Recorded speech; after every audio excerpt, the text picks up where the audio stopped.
আসসালামু আলাইকুম। Hi everyone, কেমন আছেন সবাই? আশা করি যেখান থেকে ভিডিওটা দেখছেন সবাই ভালো আছেন। তো আজকে তৈরি করে দেখাবো ভিন্ন স্বাদের একটি গরুর মাংস রেসিপি।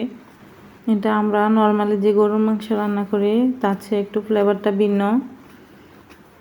এভাবে রান্না করে অবশ্যই বাসায় ট্রাই করে দেখতে পারেন, ভালো লাগবে। যদি ভালো লাগে ভিডিওটা একটা লাইক করে দেন। তো তার জন্য আমি এখানে একটা পাতিলের মধ্যে 1 কিলো গরুর মাংস নিয়ে নিচ্ছি। এখানে কাঁচামরিচ বাটা নিয়ে নিচ্ছি, এখানে আদা রসুন বাটা নিয়ে নিচ্ছি, এখানে পেঁয়াজ বড় বড় করে কুচানো নিয়ে নিচ্ছি, এখানে 4টা রসুন দিচ্ছি, এখানে 2টা তেজপাতা দিচ্ছি, এখানে আস্ত 4টা শুকনো মরিচ দিচ্ছি, এখানে এক টুকরা জয়িত্রী আর দিচ্ছি এখানে 2টা স্টার অ্যানিস দিচ্ছি, এখানে কয়েকটা ছোট এলাচ দিচ্ছি, একটা বড় এলাচ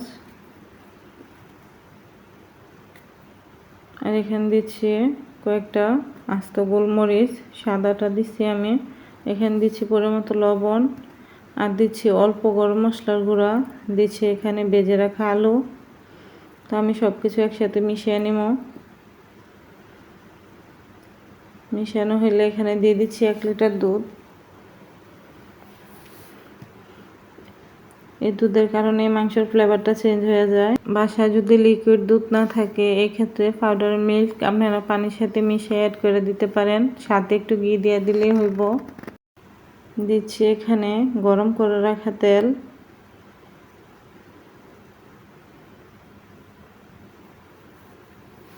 আর এখানে ঢাকনার মধ্যে আটা দিয়ে সিল করে নিচ্ছি যাতে ভিতর থেকে কোনো রকমের হাওয়া না বাইর হইতে পারে। তো এখন আমি প্রথমে হাই হিটে 5 মিনিট রান্না করে নিলাম, পরে নিচে একটা কড়াই বসে তার উপর পাতিলটা দিয়া 1 ঘন্টা 10 মিনিটের মতো রান্না করে নিলাম। এই ছিল আজকে রান্না। আমি যেহেতু এর সাথে হলুদ আর মরিচ অ্যাড করি নাই তার জন্য মাংসের কালারটা সাদাই থাকবে। তো যদিও মাংসের কালারটা সাদা হয়ে থাকে খেতে অনেকটাই স্বাদ হয়েছে।